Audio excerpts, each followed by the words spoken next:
नमस्कार। बेबाक बिहार में आपका स्वागत है। आपको मैंने पहले भी बताया कि बेबाक बिहार मीडिया स्वराज और इंडियन पोस्ट के साथ एक मंच पर है और हम तीनों एक मंच से इस कार्यक्रम को करते हैं। प्रीति शेखर जुड़ गई। चलो, तो हम लोग इस कार्यक्रम में तीनों मंच पर जुड़ते हैं। बेबाक live, Bihar, the Indian post, media Swaraj, ये तीन हमारा एक मंच है जिससे हम आपको तरह तरह की खबरों से अवगत कराते हैं। लगातार चुनाव हो रहा है और इस चुनाव में हम लोगों ने कोशिश की है लगातार कि चुनाव की वास्तविक चीजों को बताएं, सही बातों को बताएं। जनता दल यूनाइटेड से जुड़ गई हैं अनुप्रिया। अनुप्रिया जी नमस्कार। तो हम परिचय पहले करा दें। आज के जो हमारे मेहमान हैं वो भागलपुर के और जनता दल आरजेडी के बुद्धिजीवी प्रकोष्ठ के प्रदेश महासचिव प्रोफेसर सुनील सिंह, प्रीति शेखर जो अरे एक्सक्यूज मी, आपने परिचय गलत दिया। मैं उसका उपाध्यक्ष हूँ। उपाध्यक्ष, सॉरी, माफ करेंगे, आप अध्यक्ष भी हो जाए। तो ये आप उपाध्यक्ष हैं और प्रीति शेखर जो अभी भाजपा की प्रदेश मीडिया की प्रवक्ता हैं और चुनाव में काफी घूम भी रही हैं, वो जुड़ गई। और जनता दल यूनाइटेड से अनुप्रिया जुड़ी हैं और कांग्रेस से कांग्रेस के मुख्य प्रवक्ता राजेश राठौर भी जुड़ने वाले, तो वो जुड़ेंगे तो उनका भी हम स्वागत करेंगे। आज हम इस प्रोग्राम को आप तीनों के हवाले करेंगे क्योंकि आप लोग पूरे क्षेत्र में भ्रमण कर रहे हैं, देख रहे हैं, स्थितियों को जान रहे हैं और हम एक पहले राउंड में आपसे जो बात करेंगे, पहले राउंड की बात, चूंकि देखिए तीसरे चरण का चुनाव बहुत ही महत्वपूर्ण है और ये चुनाव 5 जगहों पर है जिसमें जनता दल यूनाइटेड, बीजेपी और एलजेपी तीनों का जो भाग्य है या जो उनकी पकड़ है वो दिखेगी। दूसरी ओर यह जो चुनाव है, इस चुनाव में क्या होगा, दो चरण का चुनाव हो चुका, अब चुनाव गर्म हो गया। तो मैं पहले सवाल करता हूं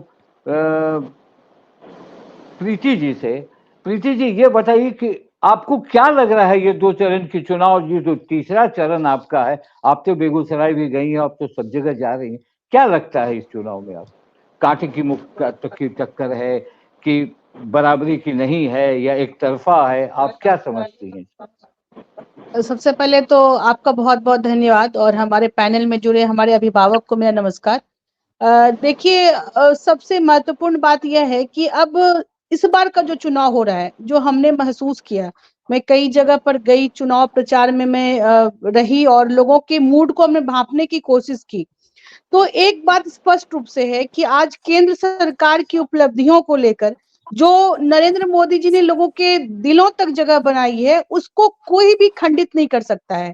यानी कि कोई भी नेता आ जाए, प्रत्याशी कोई भी हो, इससे इससे बहुत ज्यादा फर्क नहीं पड़ता हुआ दिख रहा है मुझे। सब लोगों के मन में, जेहन में एक बात है स्पष्ट रूप से कि नरेंद्र मोदी जी ने उनके लिए किया है। उनको जो उनकी जो आर्थिक स्थिति जो खराब थी उसको ठीक करने में उनकी महती भूमिका रही है। उन्हें अनाज भी मिल रहा है, उन्हें फ्री में गैस सिलेंडर भी मिल रहा है, उन्हें अन्य शौचालय का भी लाभ मिला, उन्हें आवास का भी योजना का भी लाभ मिला। तो उन सभी के जेहन में इतनी स्पष्टता है कि वो कभी यह नहीं हम लोगों से पूछती हैं कि कौन प्रत्याशी हैं, वो सीधा कहती है कि हमें नरेंद्र मोदी जी को वोट डालना है। यानी कि वो या फिर उनसे उनके एनडीए से समर्थित जो भी हमारे प्रत्याशी हैं उनके लिए वो वोट करने जा रही हैं। यानी कि एक ऐसा वर्ग है, हम कह सकते हैं, लोग कहते हैं कि बिहार में जातिवाद बहुत ही चरम पर है, लेकिन एक अलग सा वर्ग क्रिएट हो गया है, ऐसा मैं महसूस कर पा रही हूँ। वो है लाभार्थी वर्ग। यानी कि जिस वर्ग को केंद्र सरकार की विभिन्न योजनाओं का लाभ मिल रहा है, उस लाभार्थी वर्ग में एक इंटरनल करंट है नरेंद्र मोदी जी के प्रति, उनकी योजनाओं के प्रति उनका डिवोशन है। महिलाओं में तो बहुत ही एक कह सकते हैं कि इतना इतना अच्छा भाव हमने पहले कभी नहीं देखा।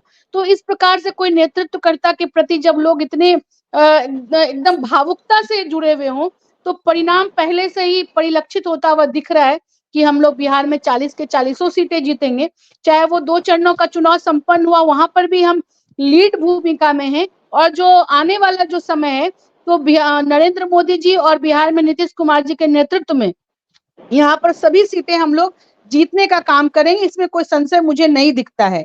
और एक बात और मैं कहना चाहती हूँ कि पूरे देश में पहले क्या मतलब बिहार की मैं चर्चा करती हूँ, तो बिहार में जो दौर लोगों ने देखा है, हम लोग तो कम, हमसे ज्यादा, हमारे उम्र से ज्यादा के जो लोग हैं, जो महसूस किया है उन बातों को, वो लोग आज भी दोहराते हैं उन बातों को कि हमें फिर से जंगल राज की तरफ नहीं जाना है, हमें उस दौर की तरफ नहीं जाना है जहां पर लोग अपने बच्चों के साथ पलायन कर गए। उस दौर में नहीं लौटना है जहां पर कल कारखाने तक नहीं लगा पाए। उस दौर में हमें नहीं लौटना है जहां पर हमारे पास जेब में पैसे रहते हुए भी हम अपने लिए अच्छी गाड़ी और अच्छा मकान नहीं बनवा सकते थे। उस दौर में हमें नहीं लौटना है। तो एक तरफ जंगल राज का एक जो खौफ कह सकते हैं वो जनता के ऊपर है, और दूसरा जो इन 10 वर्षों में, पिछले 10 वर्षों में जो केंद्र सरकार की जो उपलब्धियां रही हैं, उसके प्रति जो लोगों का सकारात्मक एक भाव है। तो इन्हीं दोनों के बीच, इसी दोनों मुद्दे को लेकर बिहार में चुनाव हो रहा है, और विकास उस पर हावी है, नरेंद्र मोदी जी की नीतियां उस पर हावी है, और सभी लोग बढ़ चढ़कर मतदान कर रहे हैं। हमें पूरी उम्मीद है कि भारतीय जनता पार्टी एनडीए 40 के 40 सीटें बिहार में क्लीन स्वीप करेगी, इसमें कोई संशय नहीं जी। अब आपसे मैं दूसरे राउंड रहूंगा। आपकी सहयोगी पार्टी जनता दल यूनाइटेड की अनुप्रिया है। मैं अनुप्रिया से भी पूछना चाहूंगा कि अनुप्रिया, आप ये बताएं कि क्या लगता है आप दोनों का जो कॉम्बिनेशन फिर से एक हुआ है, इससे क्या फायदे हैं? अभी जैसे प्रीति ने कहा कि नरेंद्र मोदी के चेहरे पर चुनाव हो रहा है और नरेंद्र मोदी के लोग वोट दे रहे हैं, तो आप क्या समझते हैं इसमें कि नरेंद्र मोदी के चेहरे पर हो रहा है कि नीतीश कुमार के द्वारा किए गए कार्यों पर भी हो रहा है? दीपक जी, आपको नमस्कार, और पैनल में सभी पैनलिस्ट को भी मेरा नमस्कार। देखिए, ये 2000 आपने कहा कि फिर से एक हो गए हैं, और ये 2005 से बिहार की सरकार जब बनी थी, तब जेडीयू और बीजेपी तब से एक साथ है।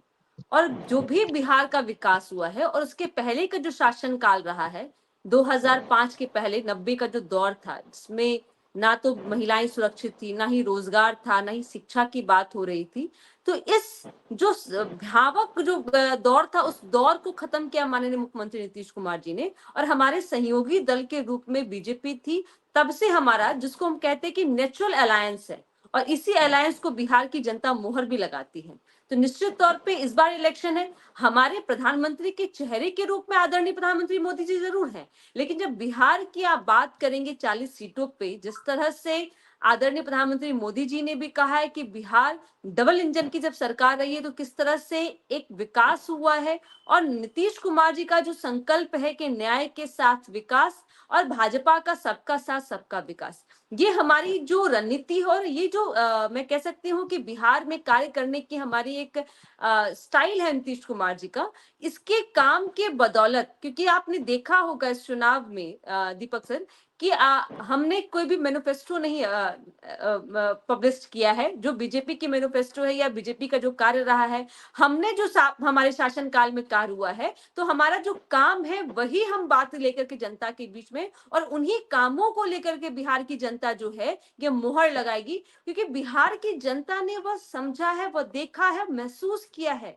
वह डर महसूस किया है कि अपनी बेटियों को घर से बाहर नहीं निकलने देना, अपनी बहुओं को घर से बाहर नहीं निकलने देना।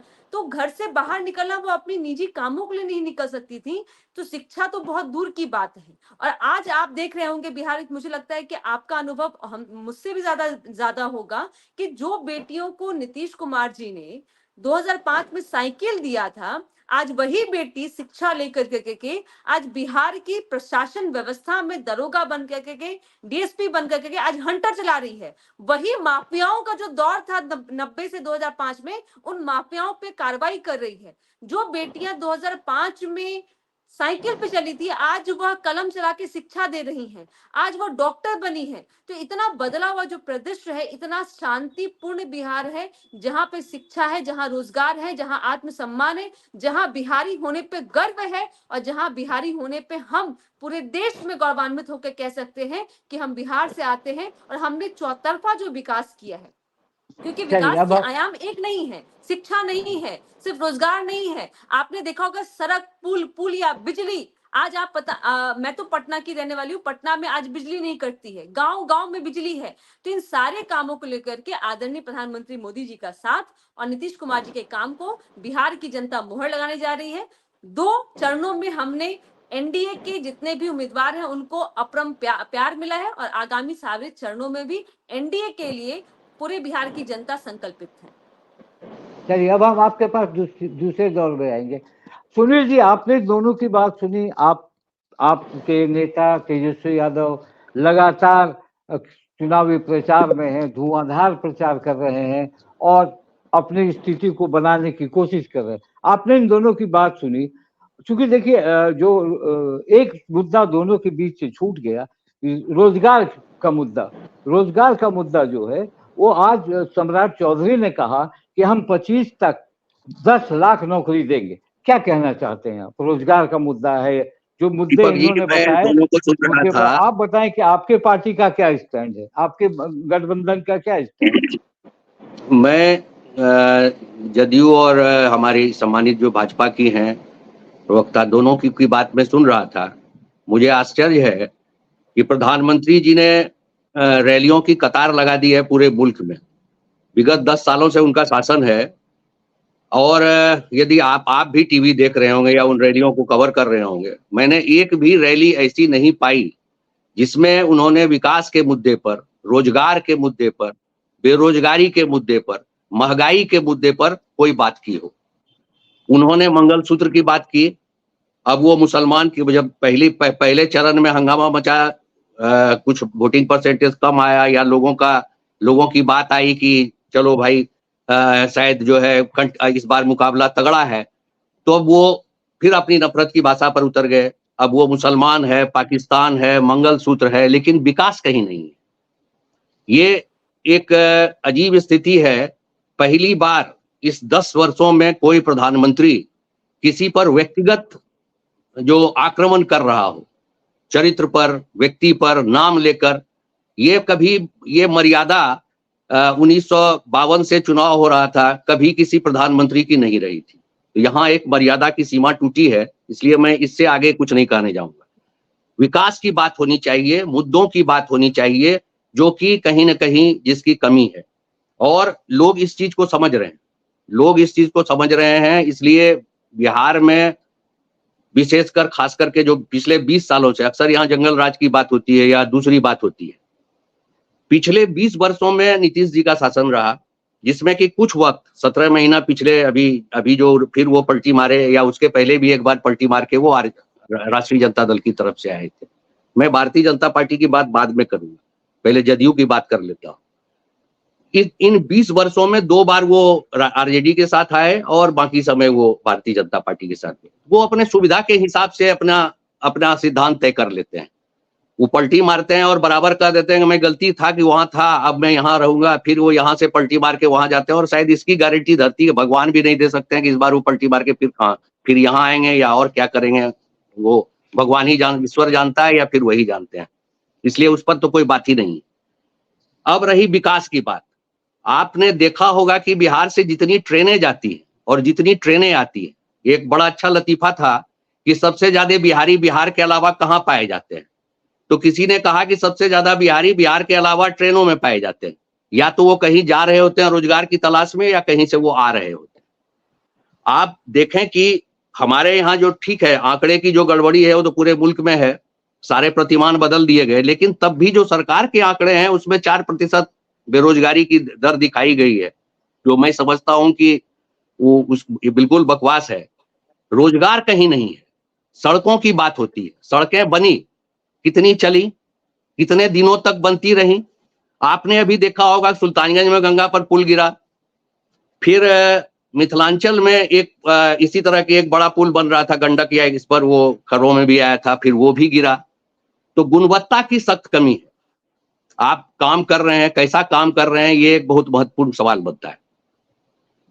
दूसरा शिक्षा की बात होती है। शिक्षा की जो हालत है, और जो अभी ही आप ले लीजिए कि अभी उनके एक अपर मुख्य सचिव हैं, रोज राजभवन में और उनमें ठनी रहती है।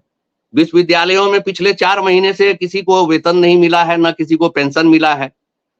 स्कूलों में रोज नए फरमान हैं शिक्षकों के लिए कि आप कभी 9 बजे से आइए, और मुख्यमंत्री की हालत ये हो गई है कि यदि एक अपर मुख्य सचिव एक पत्र निकालता है और वो मुख्यमंत्री जी के पत्र को भी ओवर रूल कर देता है, मुख्यमंत्री जी के आदेश को भी ओवर रूल कर देता है। ऐसी माने संवैधानिक जो एक स्थिति है जिसमें कि राजभवन से एक अपर मुख्य सचिव बहस लगाने लगे या वो मुख्यमंत्री को डिफाई करे, ऐसी स्थिति कभी इस राज्य में नहीं आई थी। इनकी पूरी पकड़ इस पर से खत्म हो गई है। महिलाओं की बात होती है तो मुजफ्फरपुर की बालिका गृह कांड को शायद पूरे राज्य के लोग याद रखते हैं।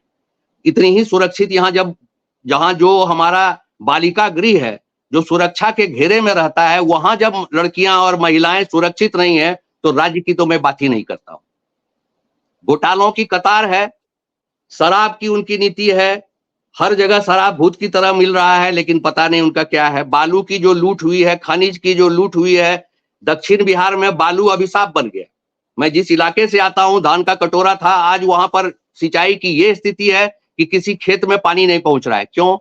इसलिए कि सारे बालू, जितना बड़ुआ, चानन, उसकी जितनी मुख्य उसकी नदियां थी, उधर क्यूल, उलाय, सारे नदियों का बालू पेंदा तक निकाल दिया गया। आज पेयजल की स्थिति यह है कि 20 से 25 फीट, 30 फीट, 50 फीट तक पानी जल स्तर नीचे चला गया। भूचाजन की स्थिति है, जल स्तर बिल्कुल नीचे जा रहा है।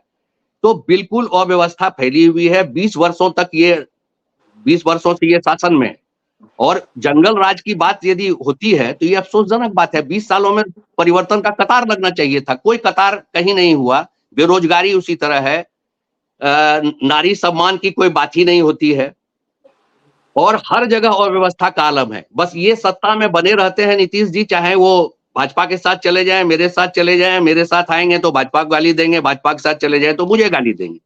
भाजपा की तो कोई अपनी स्थिति इसलिए नहीं है कि वो अपनी हैसियत पर चुनाव लड़के देख चुके हैं असेंबली की, उनकी क्या स्थिति है। वोट बैंक या तो जदयू के पास है या फिर आरजेडी के पास है, तो उनकी मजबूरी है कि उनको जदयू के साथ जाना ही है, और चुनाव के पहले उनको जाना है। अभी भी अब क्या दबाव था नीतीश जी के ऊपर, ये तो नीतीश जी बता सकते हैं, लेकिन इन चुनाव के वक्त नीतीश जी को फिर से पलटी मारने के लिए विवश किया गया। चाहे अब सृजन घोटाला का मामला रहा हो या और कोई मामला रहा हो, उनके बहुत करीबियों के यहाँ ईडी के छापे पड़ रहे थे। अब वो ईडी का डर था या सीबीआई का डर था, ये तो भाजपा वाले बता सकते हैं। अब हम आपसे दूसरे राउंड में आएंगे।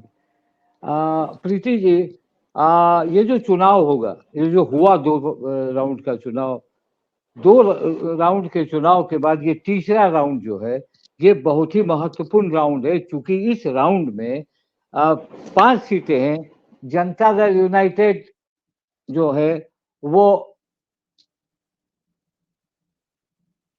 3 पर है, और भाजपा और ये एक सीट पर है। एलजेपी खगड़िया है और उसके अलावा अररिया है, इन सारी सीटों पर।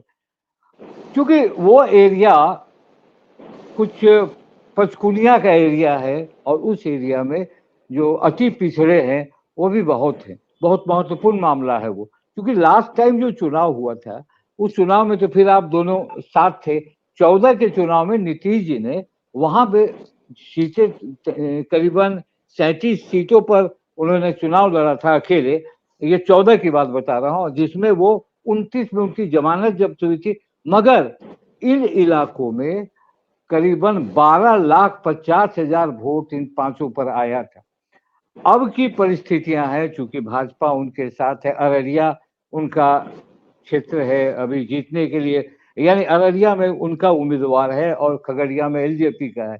और फिर आपको 3 जगहों पर जनता से क्या लगता है आपको इस चुनाव में? पहले दौर का चुनाव तो कम वोट को लेकर लोग चुप हैं, और हर एक पार्टियों का मुंह सिला हुआ है कि पता नहीं उसमें क्या होने वाला है। इसमें क्या लगता है आपको?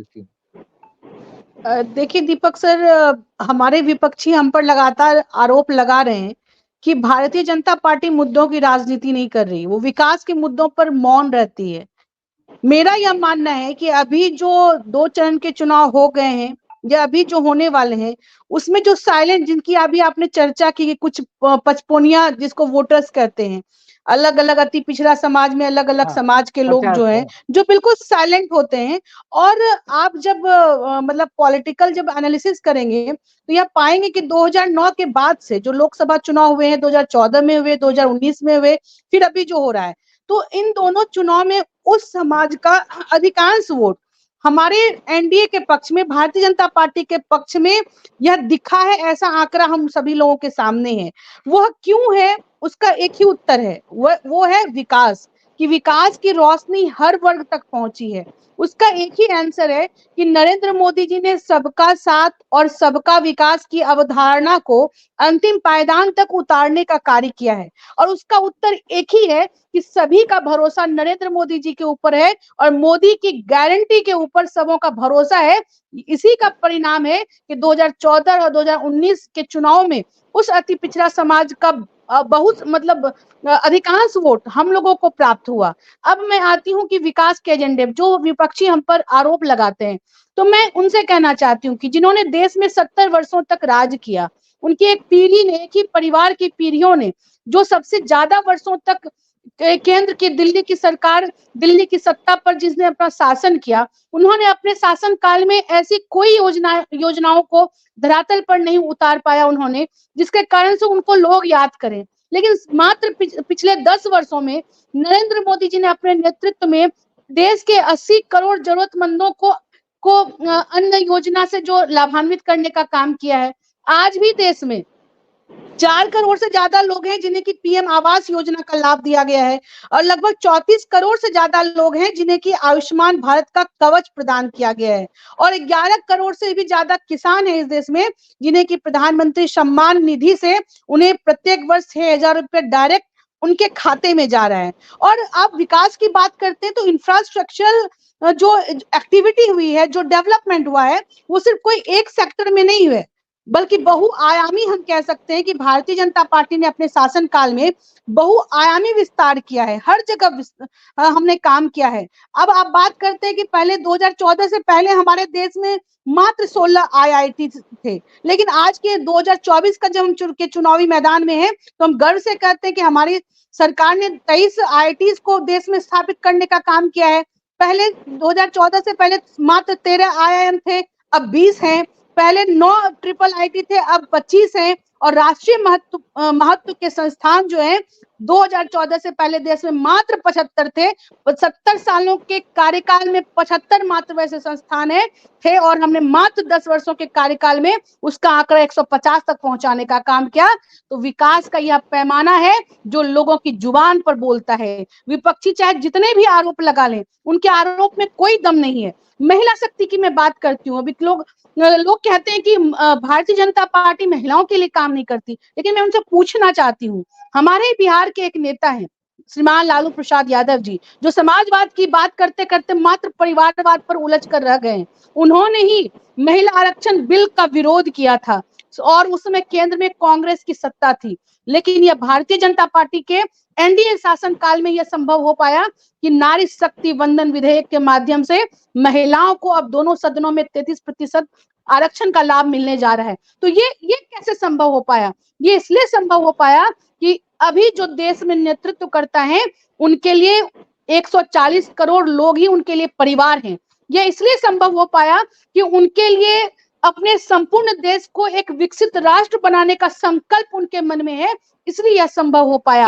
और पूर्व के कार्यकाल में इसलिए संभव नहीं था कि कहीं कोई मात्र अपने परिवार को बढ़ाने में लगे थे, कोई सिर्फ भ्रष्टाचार का साम्राज्य स्थापित करने में लगा था। किसी को देश की चिंता नहीं थी, किसी को देशवासियों की चिंता नहीं थी, किसी को युवाओं, महिलाओं, किसानों की चिंता नहीं थी। लेकिन आज सबकी चिंता करने वाले नरेंद्र मोदी जी नेतृत्व करता है और उनके साथ, उनके नेतृत्व में विभिन्न राज्यों के जो हमारे सहयोगी दल हैं मजबूती के साथ खड़े हैं और पूरे देश में जो हमने एक अपना एक लक्ष्य रखा है कि हम 400 के पार सीटें लाएंगे, उसमें कोई शक नहीं कि भारतीय जनता पार्टी अपनी सहयोगी दलों के साथ पूरे एनडीए कुनवा इस बार के लोकसभा चुनाव में 400 के पार सीट लाकर नरेंद्र मोदी जी को जीत का हैट्रिक लगवाएगी, उन्हें फिर से प्रधानमंत्री बनाएगी।